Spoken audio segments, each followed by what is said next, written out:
The tires crunched against gravel as the ranger truck came to a stop at the edge of Pine Hollow. Fog hung low, pooling at the base of the mountains like water that had nowhere else to go. Jesse Hale killed the engine and listened. Just the wind through the trees and the creaking of something in the forest, not quite wood, not quite alive. She stepped out, boots sinking slightly in the damp ground. The air smelled of moss and age. It was cooler than she expected for early autumn, the kind of cold that got into your sleeves and didn't leave. "You're not from around here," a voice said. Jesse turned. A man in his 60s stood near the old post office steps, dressed in flannel, work boots, and a cap that had seen too many winters. His eyes were sharp, the kind that watched people from under the brim of years. "I'm the new forest ranger," Jesse said, extending a hand. "Jesse Hale. Just arrived." The man didn't take the hand. "I'm Maynard," he said. "Mayor? Sheriff too, I guess. If you need law, that is." "Well, hopefully I won't." "You will," he said, turning. "Come inside." The town's civic building looked like it had been abandoned and reclaimed by the same forest it was meant to protect. Jesse followed Mayor Maynard past walls filled with faded maps, old tax receipts, and a single black and white photo of what looked like a hunting party from the 1940s. "You'll be based up in the ranger cabin on Silver Ridge. Not much reception, but you'll have radio." "Looks good on paper," Jesse said, flipping through a faded folder. "You're not here for paper," Maynard said. "You're here for what the last ranger ran from." Jesse stopped. "What happened to them?" Maynard didn't answer. He reached under the desk, pulled out a small wooden box and placed it on the table. Carved antlers were etched into the lid, surrounding a circle with a deep gouge through it. "Local kids leave these out for the not deer," he said. "Supposed to keep it away." Jesse frowned. "Is this a joke?" "You'll see it if it wants you to." Silver Ridge was an hour north by truck. The road narrowed the higher Jesse climbed, until only trees flanked her, silent, watching. The ranger cabin was small but sturdy, built decades ago from local pine. It stood like a survivor on the edge of a clearing. A wooden porch faced the east ridge. The sun was just setting when she unlocked the door. Inside, a cot, a desk, a radio, a fireplace, and a single chair. Jesse unpacked in silence. By nightfall, the forest came alive, not with sound but absence. No crickets, no owls, not even the wind dared speak. She stepped out onto the porch and scanned the tree line with her flashlight. That's when she saw it. Someone, standing in the woods. The light caught eyes, reflective, too far apart. It looked like a deer, except it stood like a person. Tall, still. Antlers too wide, almost tangled in branches. Its limbs moved slightly, like it didn't understand how to use them. Then, it blinked, sideways, and vanished into the dark.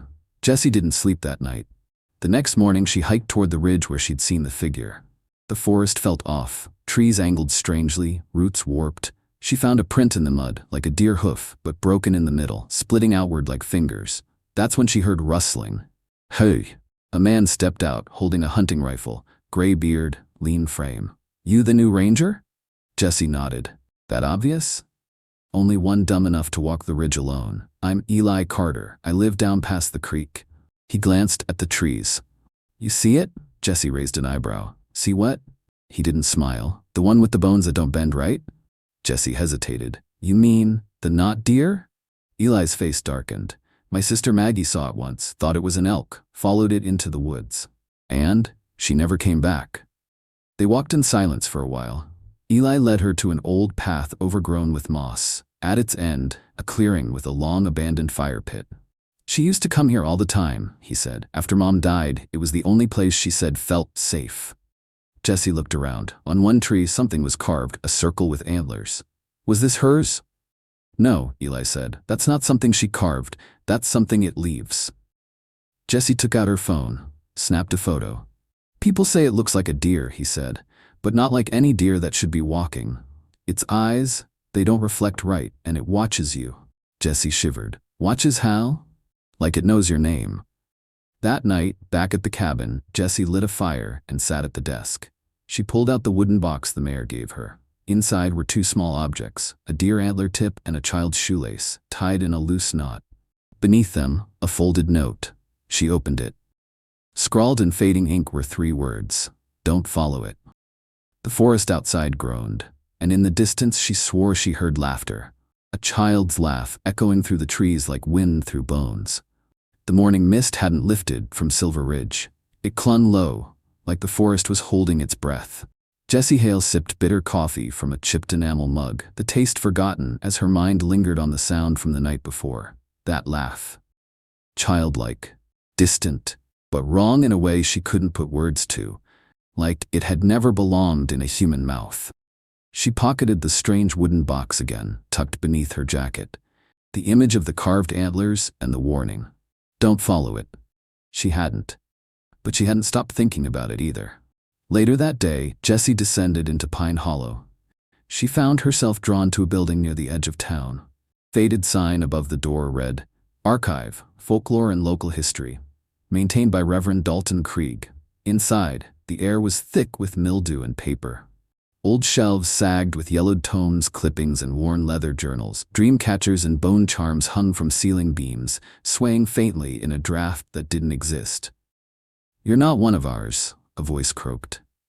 Reverend Krieg stood in the gloom, dressed in a threadbare black jacket and flannel, a priest's collar tucked in as an afterthought. His eyes, however, were crystal clear, blue and piercing. Jessie Hale, she said, forest ranger. A skeptic then. He grinned without humor. You all are, until it whispers. She hesitated. Whispers? He walked to a drawer, opened it, and pulled out a folder labeled in faded pen. The Whispering One, Not Deer. Collated Sightings 1960-2009. Jessie's eyes widened. Inside were photos, charcoal sketches, and testimony transcripts. Grainy night shots of antlered shadows caught mid-blink. Reports of hikers seeing a man-shaped deer, always accompanied by feelings of dread, confusion, or sudden memory loss. She lifted one drawing, a tall, gaunt creature with backward-bending joints, elongated antlers like spindly tree limbs, and eyes too close together for a deer, facing forward like a predator. When is it? Jessie asked. Krieg spoke softly. An old thing, born in silence, fed by memory. It watches from the corners of thought, mimicking grief to lure you closer. That's poetic. It isn't mine. It's the forest's. That night, back at the cabin, the wind picked up. The trees whispered, real whispering, the sound of syllables spoken too low to hear clearly, something brushing past meaning. Jessie lay in bed, staring at the ceiling. Then, tap, tap, tap, she bolted upright. Outside in the tree line, a pair of eyes reflected her porch light. Small, low to the ground, she grabbed her flashlight and moved to the porch, weapon holstered but ready. The beam sliced through the fog and landed on a deer. Young, maybe a fawn. Except, its head was turned entirely around, facing her. Its legs moved like a spider, joints cracking, slipping wrong under the weight of its own frame. She froze. The deer didn't blink, just stared, mouth slightly open. A child's voice spilled out of it, quiet and almost tender. You left her there. Jessie backed toward the cabin door. The deer tilted its head all the way over, like it had no bones at all. It stepped into the fog and was gone. Morning came like a blessing. Jessie climbed to the ranger's lookout tower, trying to clear her head. From the vantage point, Pine Hollow looked peaceful. But to the north, over Dead Man's Grove, the trees seemed wrong, too still, too dense. She didn't know if it was her eyes playing tricks or if the forest was truly rearranging itself. Mind if I climb up? It was Eli Carter, rifle slung over his shoulder. Jessie gestured. If you're bringing answers, I'll even share the coffee. Eli climbed slowly. He looked worse. Haunted, like someone who hadn't dreamed in years. You seen it again? He asked. Jessie nodded. It talked. Yeah, it does that. Sounds like people you've lost. He pulled a silver pendant from under his shirt, an old deer skull etched into the surface. Maggie gave me this before she vanished, he said. Said it came to her in a dream. She said it wasn't evil, just alone. Jessie frowned. You think that thing has a conscience? Eli looked off toward the ridge. I think it remembers the ones who go missing, and maybe it wants someone to remember it back. That night, Jessie found a note under her cabin door. No footprints in the dirt, no sound, just a piece of torn notebook paper with words scrawled in blocky, uneven script. Don't look in the mirror, not tonight, it wears her face. Jessie locked every window, but the cabin still felt watched. In the bathroom, the mirror above the sink was fogged with steam from the kettle she boiled just for comfort. As she passed it, she saw her sister. Standing behind her, tears streaked down the reflection's face. eyes wide, lips parted. But when Jessie turned around, the room was empty. Only silence and the faint scent of pine and decay. She looked back. The reflection now showed only antlers, curling across the glass like cracks. Then the mirror shattered. The wind howled over Silver Ridge like a wounded thing. Jessie stood barefoot in the cabin doorway, the glass shards from the shattered mirror still sparkling across the floor behind her. Her breath hung in the air.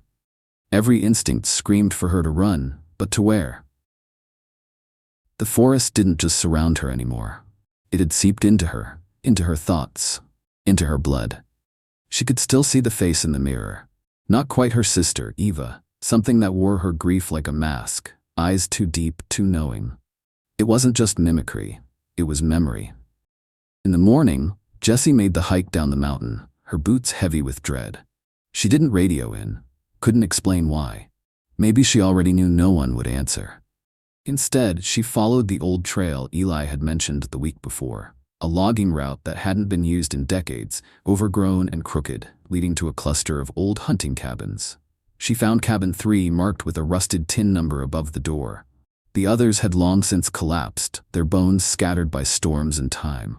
But this one stood intact, sheltered, as if the forest had chosen to spare it. The door was slightly open. Jessie stepped inside. Dust floated in thick beams of amber light, filtering through broken slats. A wood stove in the corner sat cold, surrounded by rotted firewood and a half-melted coffee can. On the wall, a faded photo nailed in place. She stepped closer. 4 people. Young, 20s, camping gear, rifles, all smiles. One of them was Eli Carter, younger, beard barely started. And next to him, holding up a peace sign, a girl with bright red hair, Eva. Jessie's knees went weak. She tore the photo down and turned it over. Scrawled in pencil on the back, Summer 94, Maggie, Eli, Jace, Eva. Eva had been here, not just once. She knew these woods. She'd been part of whatever happened. Jessie left the cabin in a daze. The forest felt wrong again. Not just quiet, expectant, as if something was following but didn't need to make noise to do it. She didn't stop walking until she reached Eli's shack. He was outside skinning a squirrel, hands steady, eyes distant. Eva, Jessie said, holding up the photo. She was here, with you. Eli didn't flinch. Yeah. You never told me. She made me promise not to. Said if I ever saw you again and you were wearing that ranger badge, it meant you'd come looking. That you wouldn't stop. She died, Eli. Maybe, he said. Or maybe she just walked too far into the wrong part of the woods. He motioned toward the ridgeline. There's a place. Locals call it Crooked Spine. You don't see it unless it wants you to. Trees grow in a spiral. Center's marked by a deer skull carved into a tree stump. That's where it first started mimicking her. That's where Maggie went missing too. Jessie swallowed hard. I need to go there. Eli looked at her like she'd just suggested digging up a grave with her bare hands. No, he said. You go to Crooked Spine, it'll pull you into it. You won't even feel yourself change. You'll just stop recognizing your own reflection. That night, Jessie lit a fire in her cabin and tried to write. Notes, maps, even a letter to herself. She needed something real, something to ground her in case the woods started whispering again. But every time she looked at the page, the words rearranged themselves. They said, she's still in there. She awoke sometime after midnight to the creak of the porch steps, not loud, just the weight of something curious. She grabbed her flashlight. The door handle turned. Jessie threw it open, but no one was there, except a small figure just past the tree line. A girl, red hair tangled, flannel jacket torn at the sleeve. Eva? Jessie whispered. The girl stepped back into the dark. Jessie followed, breath shallow, flashlight cutting through the thick mist. Eva, is it you? No response, just the sound of distant hooves. Jessie moved faster, her pulse thudding in her ears. Then the trees opened suddenly into a wide circular clearing. The grass was flattened in a spiral pattern. In the center, a tree stump, and on it a perfectly clean deer skull. 2 antlers curled backward like hands in prayer. This was it, Crooked Spine. Jessie stepped forward, then froze. Behind her, she heard a voice. Do you remember when we carved our names into the sycamore at Dad's cabin? She turned. Eva stood at the edge of the clearing, hands folded, head tilted. But her eyes were wrong. Black. Deep. Not human. You left me, the thing said, her voice breaking like a tape player chewing its cassette. You let me walk into the woods alone. Jessie backed toward the stump. The thing followed, limbs lengthening, face beginning to blur like wax under heat. Its jaw began to crack, to open too wide. From inside, something stepped out, antlers first, then a thin head, then darkness. Jessie awoke at dawn, face down in the clearing. The stump was empty. No skull, no spiral, just trees, silent, watching. She stumbled back to the cabin, everything in her different, off by 1 degree. Her limbs didn't ache, her breath didn't fog in the morning air. In the mirror above the sink, her reflection stared back. But it didn't blink. The days grew quieter after Jessie's visit to Crooked Spine, but it wasn't peace, it was stillness, the heavy, suffocating kind that settled over a forest before a storm. Even the birds had gone silent, and the winds no longer rustled through the leaves. The woods felt like they were waiting. Watching. Jessie felt different too. She noticed the subtle changes first. Food tasted like nothing. The mirrors in her cabin distorted her reflection ever so slightly. Her eyes didn't align quite right. Her smile came too quickly. And she never saw herself blink. Jessie tried to shake the sense of something crawling beneath her skin by throwing herself into work, checking trails, scanning the ridge for signs of wildlife, leaving caches for missing hikers who would never return. But no matter where she went, she couldn't escape the feeling that she was walking in circles. Every trail led back to Crooked Spine, even when she didn't intend to go, even when the map said otherwise. One evening, she found herself standing at the edge of that familiar clearing again. No wind, no sound, just the tree stump, and something new, a small bundle of fabric, neatly folded. She stepped closer. It was a child's flannel shirt, one she recognized instantly. Eva's, the same one she wore in the old photo from the hunting cabin. Jessie crouched, reaching out, but as her fingers brushed the fabric, a sharp sound tore through the trees. Not a roar, not a scream, a laugh, a child's laugh. Only it was too loud. It echoed in all directions, as though the trees themselves were mimicking it. Jessie spun around, gun drawn, but the woods were empty. Until they weren't. It stepped out from behind the stump, tall, gaunt, antlers twisted like tree limbs sculpted by time and wind. Its skin stretched tight over bone, gray and papery.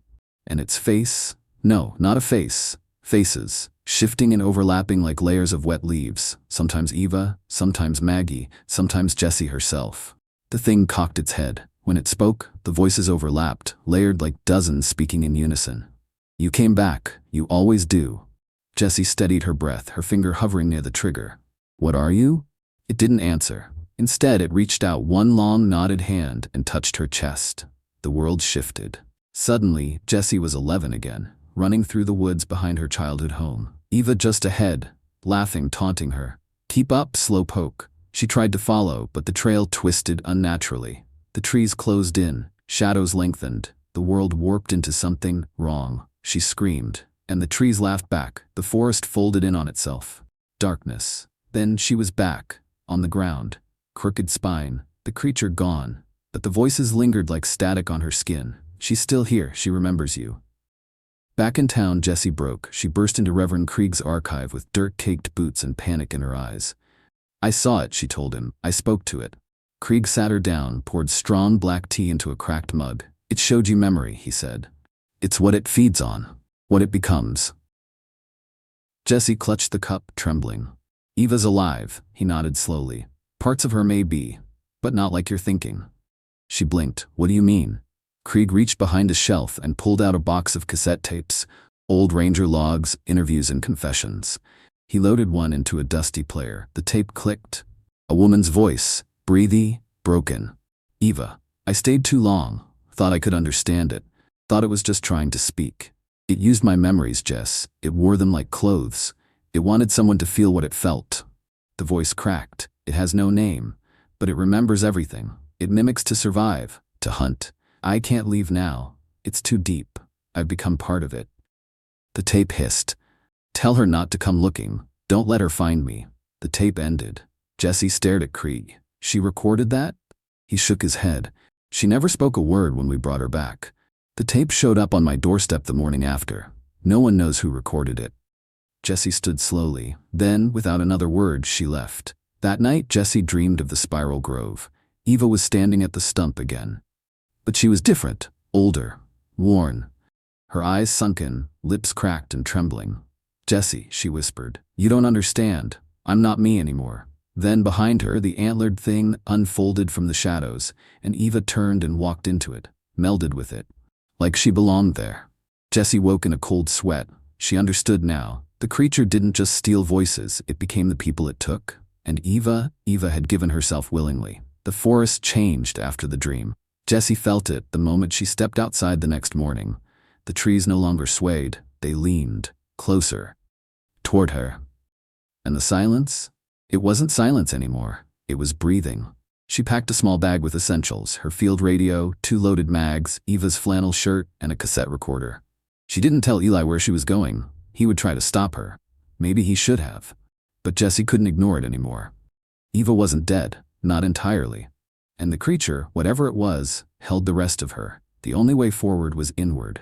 Jessie returned to Crooked Spine at dusk. The spiral clearing looked unchanged, but the air was heavier, thicker, almost liquid. In the center of the spiral, the deer skull had returned. This time it wore a crown of braided human hair. Jessie's stomach turned. She pressed record on the cassette. This is Ranger Jessie Holloway. Location, Crooked Spine. Time, 1912. I believe the creature has begun merging with my sister's memories. I think it wants me to witness something, or become something. Then she stepped into the spiral. It was like falling without moving.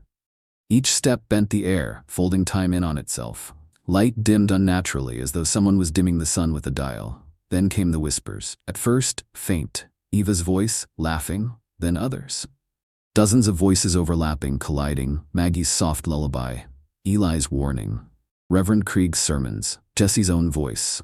The forest was echoing her entire life back to her. She reached the stump and saw herself standing across from it. Only, it wasn't her. This Jessie smiled with 2 white teeth. Her eyes were full black, no whites at all. You miss her, it said. So do I. Then it reached into its own chest and pulled out Eva's locket. Jessie staggered back. No, she whispered. The thing stepped forward. You gave her to me. You don't remember, do you? And suddenly Jessie did. She was 16 again. Eva was crying at the edge of the lake. Their parents were fighting in the cabin. The storm had knocked out the power, and Jessie had wanted to leave to go back to town. Eva had begged her to stay, but Jessie had walked off, just for a minute. By the time she came back, Eva was gone. Everyone had said she drowned, but she hadn't. Jessie saw it now. Eva had followed something into the woods, something that called her name using Jessie's voice. Back in the present, the creature circled her like a coyote scenting blood. I didn't take her, it said. She followed willingly, but only because she thought you'd come after her. Its voice cracked. But you never did. Jessie's eyes welled. I was just a kid. So was I, it said with Eva's voice now, but no one came for me either. Its form shimmered. Now Eva stood there, pale and brittle and sad. Jessie stepped forward, holding out the shirt. I'm here now. The creature paused, then it lunged. They crashed into the leaves, tumbling through memory and dirt.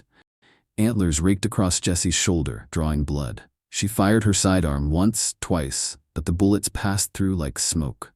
The creature hissed. Memory can't die. Jessie reached into her bag and pulled out the cassette player. Pressed play. Eva's real voice filled the air.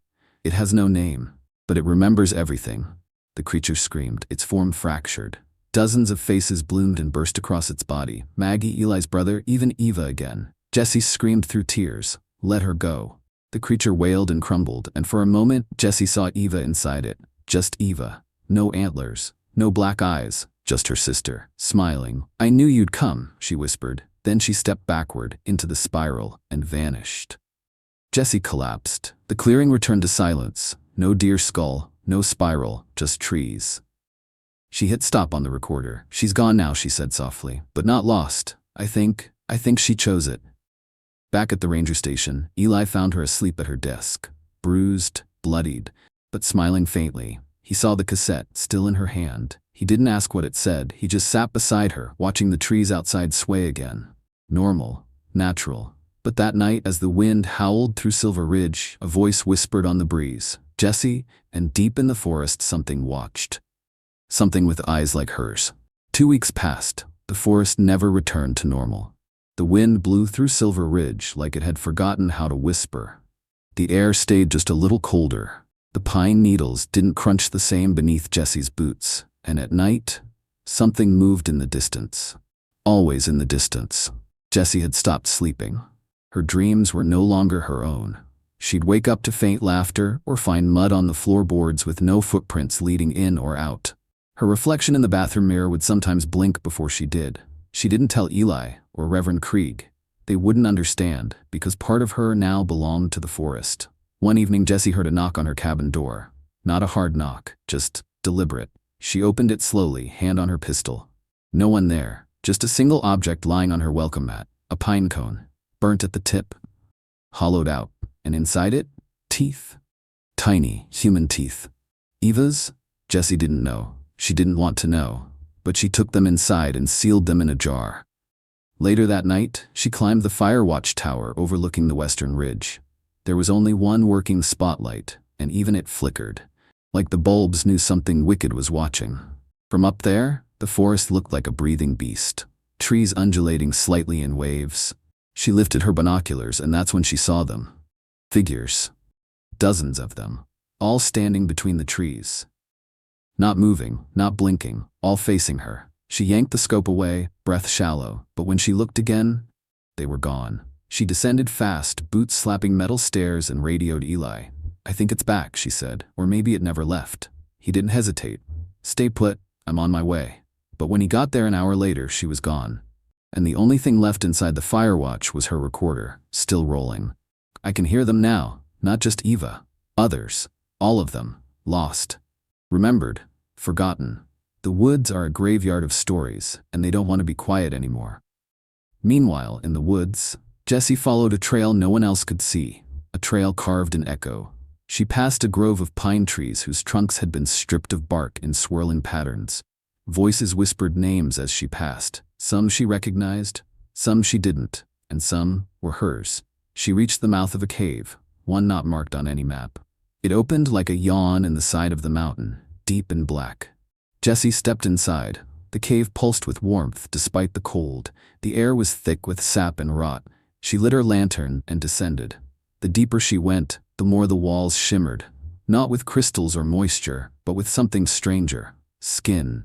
Faces pressed outward from the stone, some weeping, some laughing, all lifeless, and in the center of the cavern, the spiral, etched into the floor in dried blood. Eva stood in the center, wearing a dress made of pine needles and hair. Jessie approached. "Eva?" Her sister turned, smiling with hollow eyes. "You're close now. To what?" "To remembering." Then her face twisted, and so did the air. The cave warped. The faces in the walls screamed. Jessie collapsed to her knees, clutching her ears. "You left me," Eva's voice echoed. "You always knew. You heard it too, in the woods, as a kid. But you ran. You left me alone." "I was scared," Jessie sobbed. "I was too," Eva said. "But I listened. I stayed. And now," she lifted her hand. Behind her the cryptid emerged, no longer pretending, no longer shifting. It was both of them now. Eva, the thing, the holler. Jessie stood. Blood trickled from her ears, but she stood. She stepped into the spiral. "You want me? You need me to become you? Is that it?" The creature didn't speak. It didn't have to. She felt its answer in her bones. It didn't want to eat her. It wanted to become her. Jessie grabbed the jar of teeth and hurled it at the creature's chest. The glass shattered. The teeth scattered. They rolled into the spiral and clinked against the cave floor. One of them stopped at Eva's feet. She looked down, and for the first time, she hesitated. The creature blinked, and in that heartbeat, Jessie drew the bone-handled knife Krieg had given her, a blade supposedly made from the rib of a stag struck down by lightning. She plunged it into the center of the spiral. The ground screamed. The cave shuddered. The spiral flared with fire. The creature convulsed, smoke pouring from its limbs. Faces peeled off. Names howled out of cracks in the stone. Eva collapsed, coughing, eyes suddenly clear. "Jessie, I've got you," Jessie said, lifting her. They ran. The cave collapsed behind them, but the thing didn't follow, not this time. Back at the edge of Crooked Spine, Jessie laid Eva down in the moss. She was fading fast. "You broke it," Eva said weakly. "You remembered." Jessie held her hand. "I should have come sooner." Eva smiled faintly. "You always do, eventually." Then her body went still, but not cold, just still. And when Jessie blinked, Eva was gone. Jessie didn't speak for 3 days. Eli tried. Reverend Krieg too. Even the sheriff came by, asking vague questions about explosives and tremors reported up the ridge. But Jessie just stared at the woods. Something in her had changed, like a thread snapped in her mind and was replaced with a root. On the morning of the fourth day, she spoke only one word: "It's not over." The forest confirmed her fear. That day, birds fell from the sky. No wounds, no rot, just lifeless. A mist rolled in over Silver Ridge, thicker than ever, smelling faintly of iron and wet pine, and beneath it the soil cracked. The trees began to bleed. Jessie opened Eva's old sketchbook, the one she'd found in their father's storage chest 2 years ago. On the last page, something new had appeared, drawn in dark charcoal that hadn't been there before. A tree. Twisted and tall, human hands grew from its trunk like rotten fruit. Beneath it, a word in childish scrawl: "Remember." She touched the paper. Whispers flooded her ears. That night, Jessie lit every lantern she had and went to the woods, to where the soil cracked, to where the trees bled, and she began to dig. Eli tried to stop her. "Jess, this isn't you. You need rest. Food. You haven't slept in days." "I remember it all now," she said, eyes glassy. "Not just Eva. All of them. All the ones this place swallowed. The forest doesn't kill, Eli. It keeps." He stepped back. "You think she's still in there?" Jessie stared into the roots. "No, I think something wore her." By dawn, she had uncovered bones. Hundreds of them, arranged in a circle beneath the roots of a pine tree that hadn't been there the week before. In the center, a jawbone, still wet, still whispering. Jessie picked it up and heard names in her head.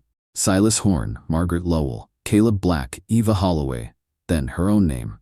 She dropped the bone. The tree above her shuddered. Its bark peeled back like skin, and inside, deep within its hollow trunk, eyes blinked open. Too many eyes. They watched her. Then a mouth formed in the bark, and it spoke. "You were the first name. You opened the door. Now you must close it."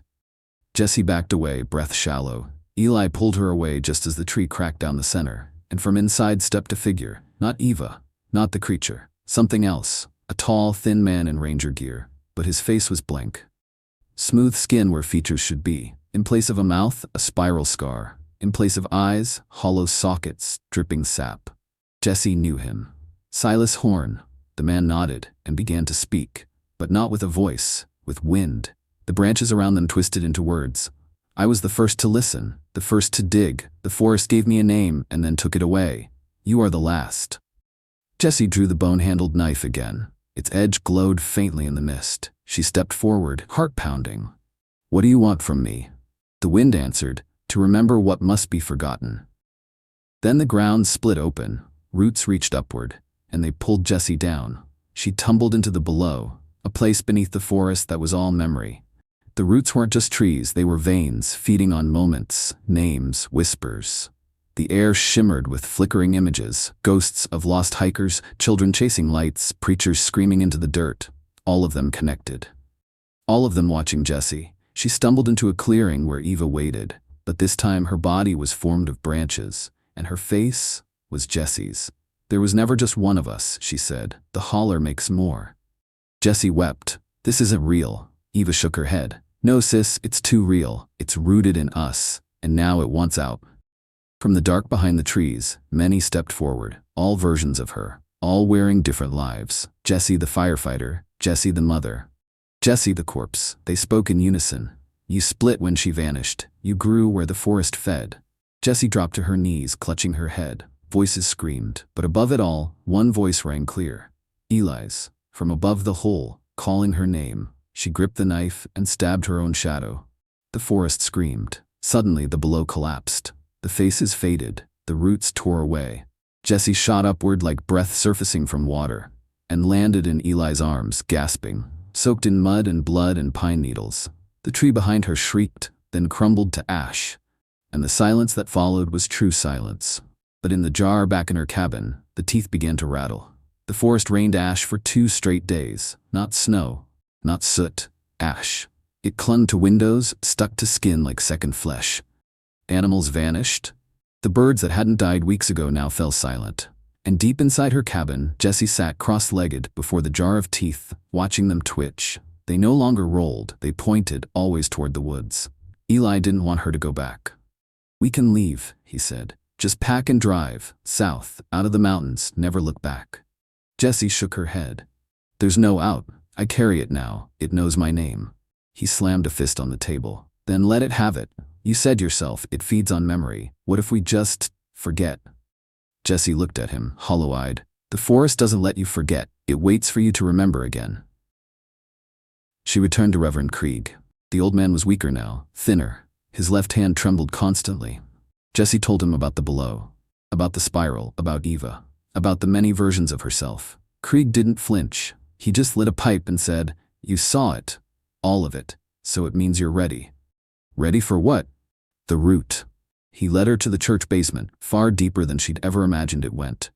Through rusted gates and behind false walls, into a stone crypt built long before the chapel was ever raised. At the center, atop an altar of blackened bone, lay a bundle of cloth. Krieg unwrapped it. Inside was a skull. Not human. Too long. Too narrow. Spiral grooves etched into the bone like ritual carvings. Jessie reached for it, and the lights blew out. A voice echoed in the darkness. "You know the name. Speak it." Jessie's throat closed. Her pulse thundered. She remembered the first whisper she'd ever heard as a child, lying beside Eva beneath the open sky. The name she thought was just wind. Now it was clear. She whispered it. Nemotheth. The skull glowed. Not light. Memory. Images exploded behind her eyes. The first settler who fed the forest a name in desperation. The first blood sacrifice. The first child who vanished and returned without eyes. The first spiral drawn in bark. She saw it all, and she understood. Outside, the ash thickened. The trees leaned inward, creating a corridor down the ridge. The teeth in the jar spun in circles. And at the edge of town, Silas Horn stood alone, his face still blank, but his hands now bled roots. He began to walk. Jessie packed only one thing, the knife. Bone-handled. Ancient. She wore a coat Eva once loved, took her sister's sketchbook, and walked into the spiral path formed by the trees. Eli tried to follow, but the forest turned him around. No matter how hard he ran, it always brought him back to town. At the heart of Silver Ridge, the tree had returned. Wider, taller. Its bark pulsed like a heartbeat. The spiral scar was back, only this time, it rotated slowly, grinding against the bark like a gear. Jessie stepped forward. "I remember everything," she said. The tree shuddered. A face formed, not Eva's, not Jessie's, both. Then the voice came again. "You are the seed, the soil, the story." Jessie held the knife high, it vibrated in her hand. "Then end the story," she whispered. She plunged the blade into the spiral. The forest screamed, roots shot up around her, wrapping her limbs. Her memories flashed like lightning. Childhood, Eva, loss, guilt, fire, names. But she held firm. "I'm not yours," she hissed. "I never was." The spiral cracked, so did the tree, so did the forest. The mist peeled away like skin, the ash turned to snow, and one by one the whispers stopped. When Jessie opened her eyes, she was alone. The tree gone, the earth scorched. Eva's sketchbook lay open beside her, one final drawing on the last page, Jessie standing in the woods, alone, but whole. And beneath it, "Thank you."